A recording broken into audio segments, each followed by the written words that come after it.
everyone, welcome back to Investopedia India, World of Wealth Creation with Shefali Garg. Guys, ups and downs is the beauty of market. Currently also market is on a roller coaster ride wherein sometimes it is into green, sometimes it is in red, and I'm sure most of you must be confused.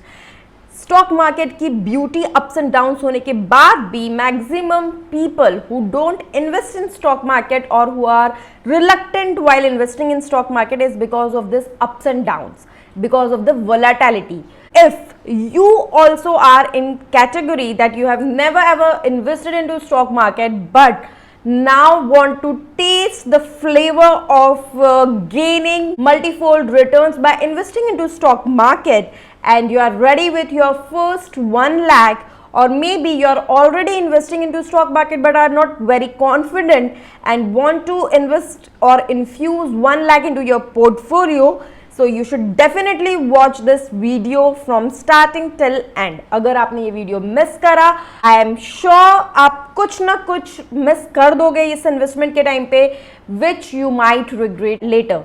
So it's better कि आप ये video देख के और फिर अपने investment decisions लीजिए. So before I start the video, would request you, अगर आपने चैनल अभी तक सब्सक्राइब नहीं किया है, प्लीज नीचे subscribe and bell button press करके इसे सब्सक्राइब कीजिए. So now let's start with the video. Investment and portfolio creation.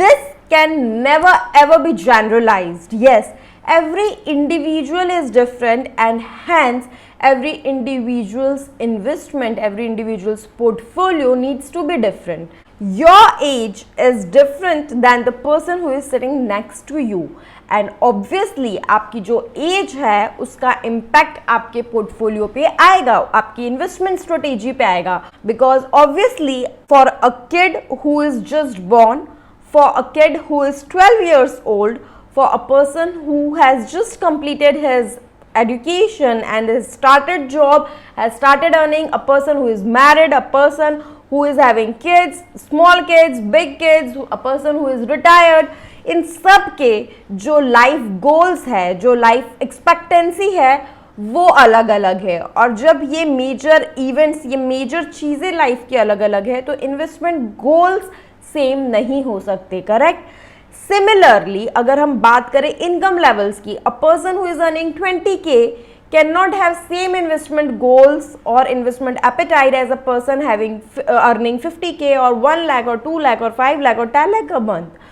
So again, your income, your age, then the people who are dependent on you, a person who is of say same age of you, for example you are 35 years old, other person is also 35 years old. Now you are not the only earning member in your family. Your parents are independent, your wife is also earning, and you might have only one kid. So obviously you might think that you have to invest to create a secondary income, but on the contrary there is another person whose parents are dependent on him, whose wife is also dependent on him and is having 1 kid or 2 kids. So he might be of the opinion that I want to invest this funds for emergency funds. If my parents need for medical emergency, I want to invest for my kids education. Anything happens to me, then how my wife would take care of everything. So he would not focus, or he would not spare that money to create a secondary source of income, or would not risk that money. So the risk appetite would also vary for every individual. So see, these basic parameters when are varying. For example, if suppose someone is already into a lot of debt, बहुत सारा loan है किसी के ऊपर, और उसकी income 2 lakh रुपए है और किसी के ऊपर कोई लोन नहीं है, उसकी 2 लाख है, तो दोनों की जो फाइनेंशियल प्लानिंग होगी वो डिफरेंट होगी. किसी के पास ऑलरेडी 1 करोड़ रुपए स्टॉक मार्केट में इन्वेस्टेड है, माइट भी इनहेरिटेंस से मिले या खुद ने कमा के इन्वेस्ट करे. किसी का नील एक्सपोजर है स्टॉक मार्केट में, सिर्फ एफडी है, किसी का किसी भी चीज में इन्वेस्टमेंट नहीं है, तो again investment strategy would be different. So there are lot many factors which have to be analysed before making a investment strategy for an individual.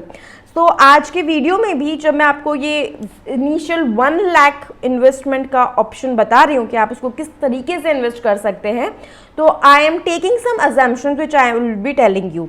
सो अगर आप चाहते हैं कि अगर कस्टमाइज्ड वे में इंडिविजुअली आपके लिए क्या बेस्ट सूटेड है ये हम बताएं, be it for secondary source of income generation, trades और for long term portfolio creation, then you should definitely get in touch with us on 9821611667 or you can write to us at investopedia.india0@gmail.com.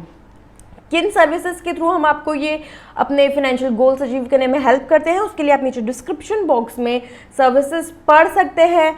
अगर आप एक experiment के लिए trader investor plan लेना चाहते हैं तो वो भी आप ज्वाइन बटन के थ्रू ले सकते हैं.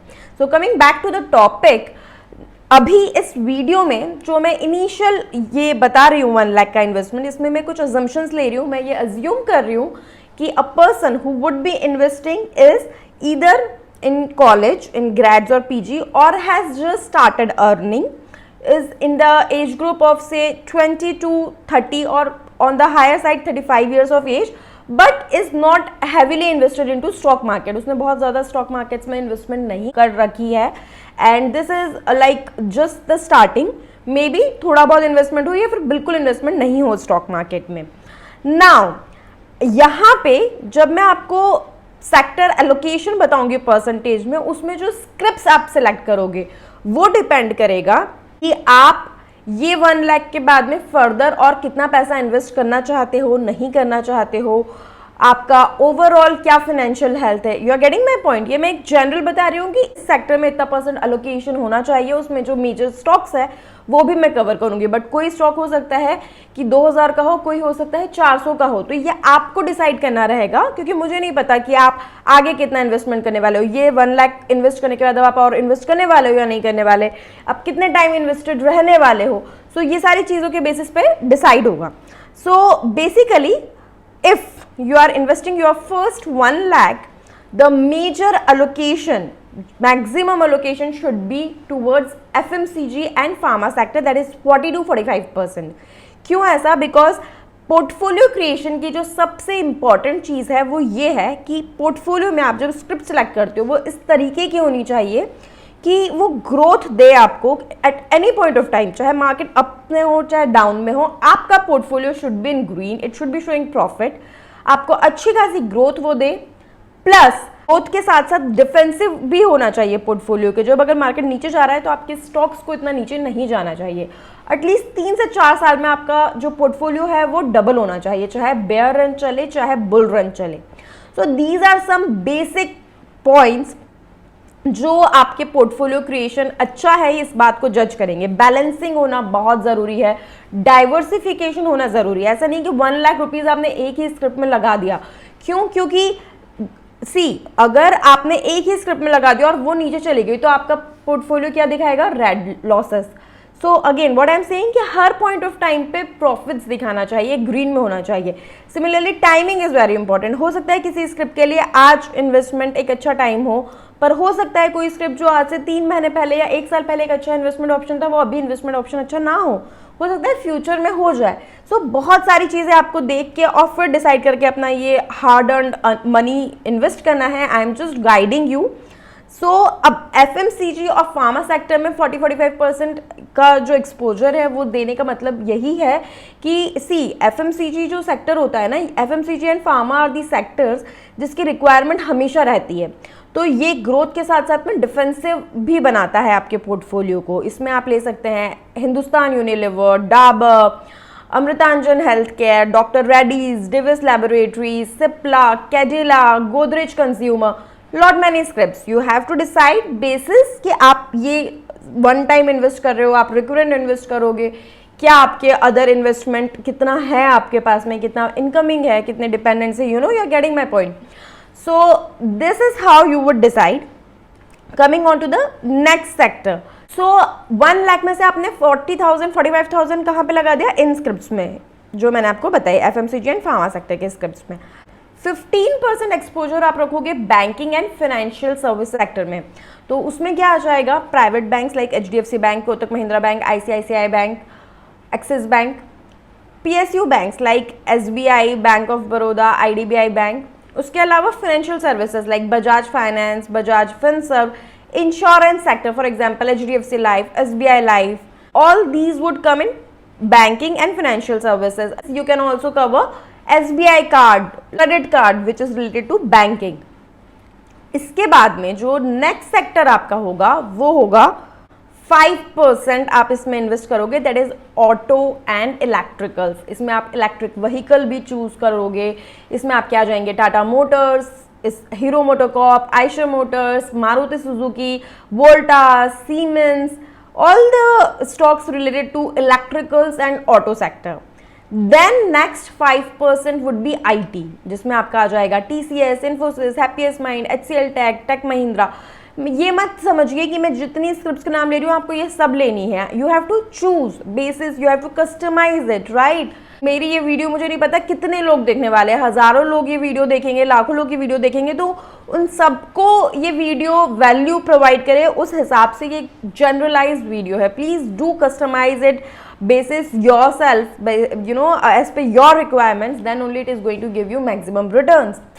Then coming on to the next sector, that would be others. 30 to 35% would be others. अब इस others में क्या आएगा, ये आप जब इन्वेस्ट कर रहे हो उस पर डिपेंड करेगा. जैसे for example AI is a good option right now, इसमें आप चूज कर सकते हो LTI, LTTS, टाटा एलेक्सी. उसके अलावा आप चूज कर सकते हो MTR, सोना BLW, Lakshmi organic, chemical sector is good right now. You can look at those options. You can, you know, go to D-Mart, Avenue Supermart option. You can choose to invest in paint industry, Asian Paints, Berger Paints. If your time horizon is short term, then you can choose some PSUs which are, you know, going to perform right now.